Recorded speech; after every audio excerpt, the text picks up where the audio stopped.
Hey guys, welcome to my channel. I hope you're all doing very well. So I just watched The Killer. Let's talk about it.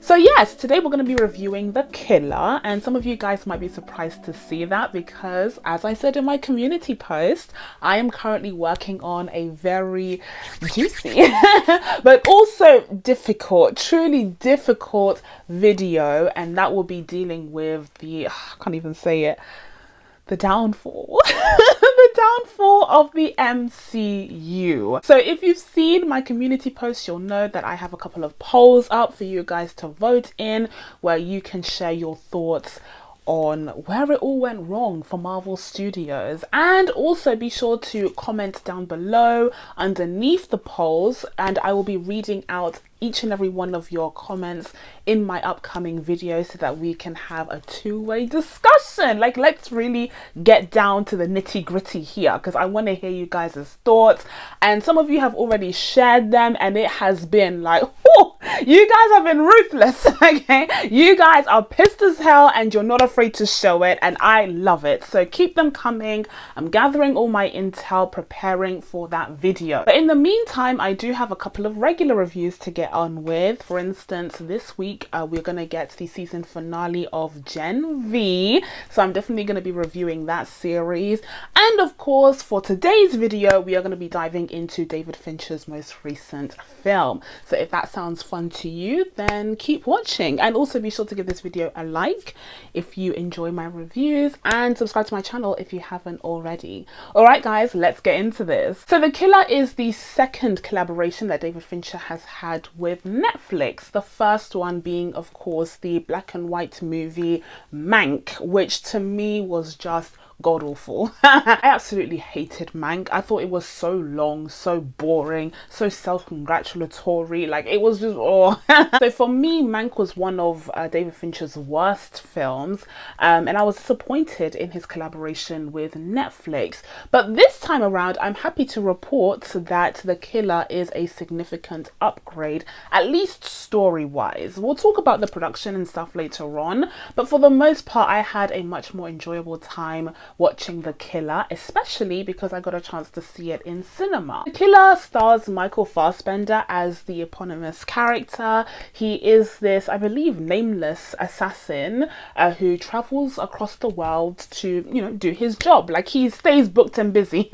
Okay, he's clearly very, very good at what he does, and he's hired by this unknown agency to carry out these assassinations. When we're first introduced to him, we see a glimpse of his very strict routine that he has.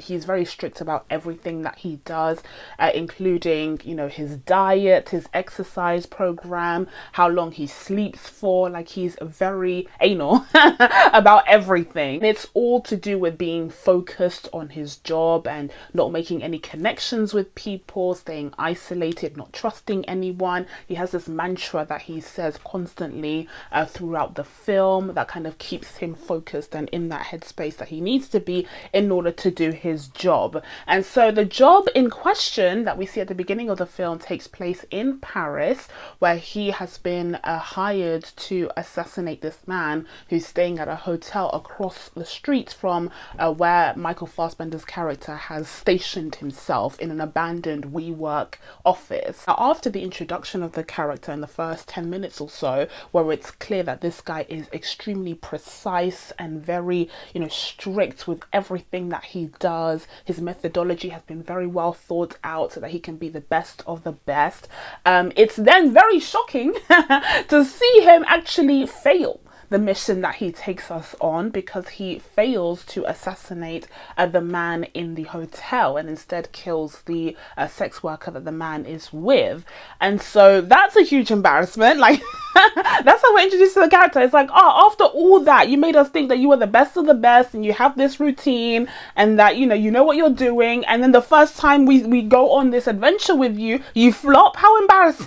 How embarrassing. But to his credit, he doesn't miss a beat. He packs everything up and makes his escape very promptly, even though he is visibly shocked that he failed to make the shot. And so the rest of the film becomes about him getting his revenge for failing to kill that man. And so that begins the global adventure that we go on throughout the film with our main assassin as he goes to find each and every person that is involved in this like assassin circle, because it turns out that after he failed to make the hit on the guy in the hotel, there was a hit put out on him. And so he tries to return home to the Dominican Republic where he has this gorgeous house, and he finds that it's been ransacked and there seems to have been some kind of struggle between these invaders and his, I think, like housekeeper.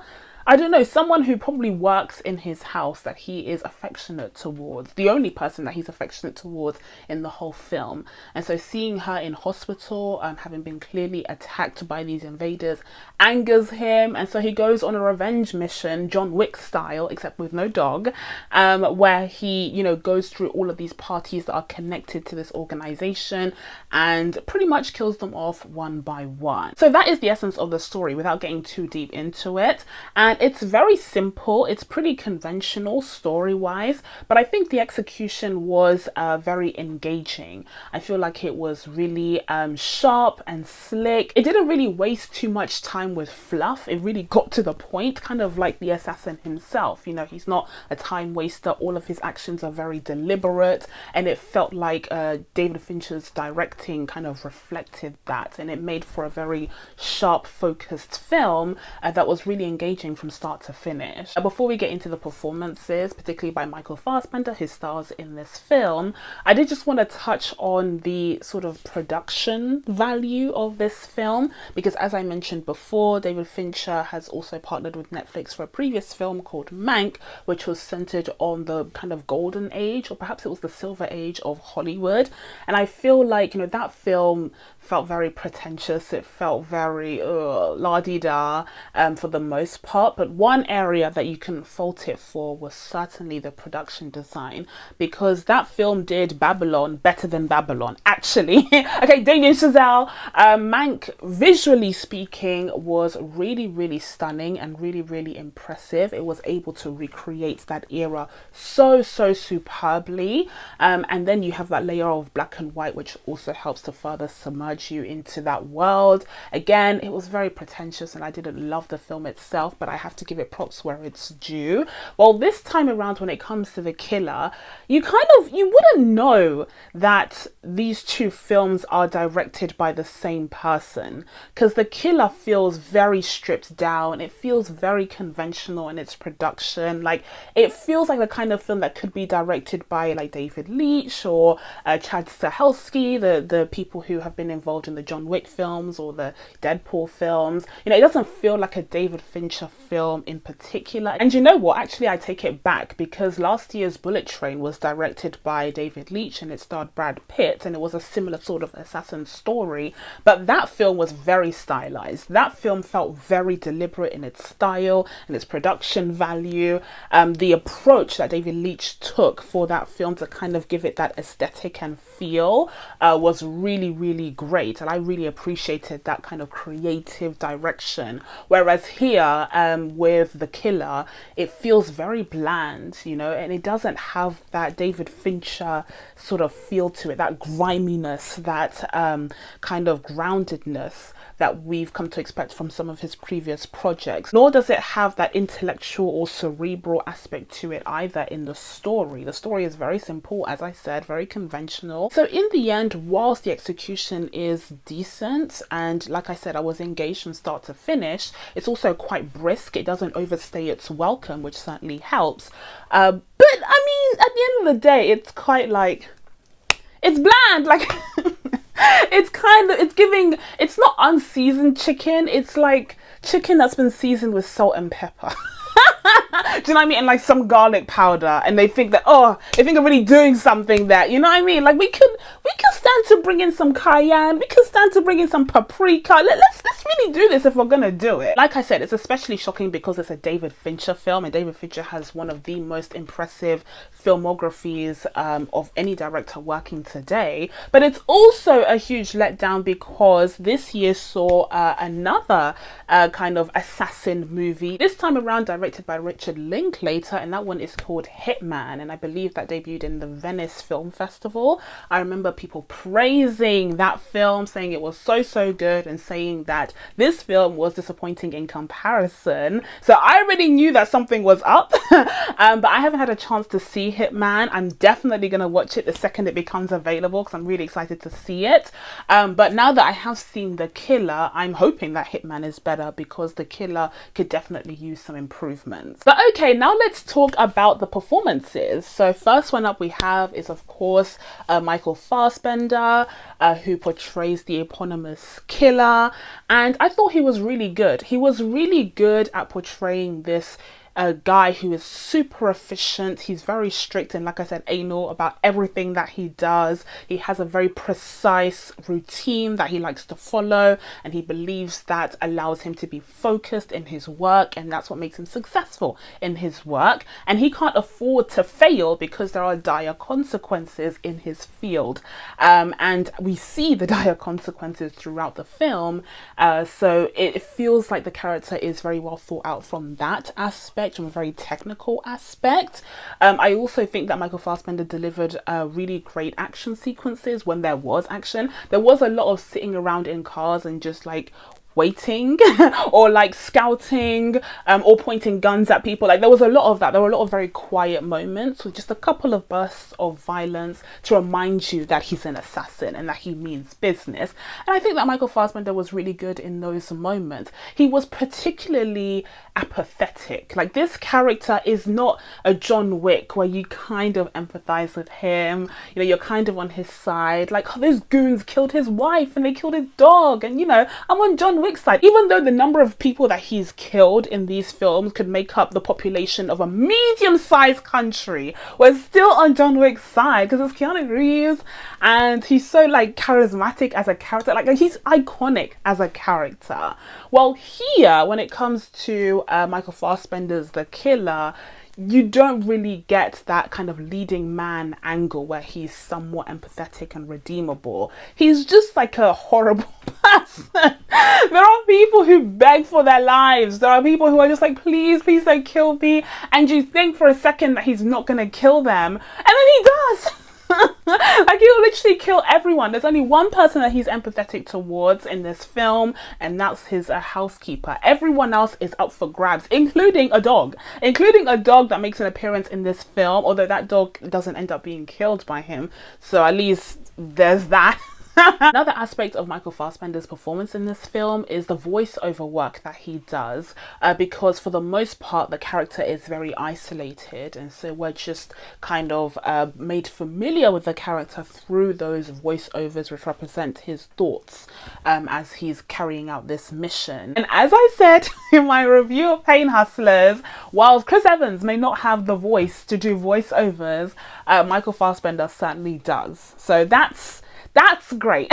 Okay, now the things that he's saying may not necessarily always be that captivating, but you know, his voice is great for the voice work. But yeah, the script itself is a little, again, it's very like bland, you know, it's very bog standard. It just feels like the Netflixification of David Fincher. Like it's crazy how bland this feels in comparison to the rest of his work. Am I misremembering David Fincher films? Like anyways, but I still had a good time. And finally, as for the rest of the cast, I would say everyone was pretty good here.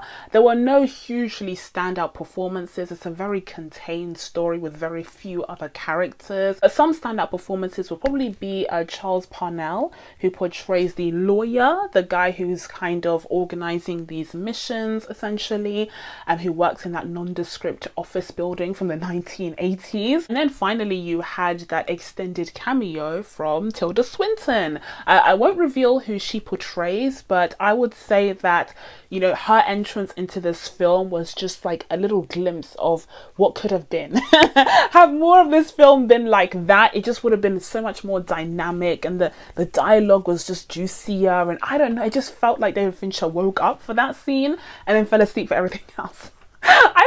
I started off really liking this film, and then as I'm talking, I'm like, hang on a minute. I still had a good time, whatever. But listen, for the most part, like I said, I did enjoy myself. Perhaps it's because I enjoyed being in the cinema watching a David Fincher movie. That might be part of it.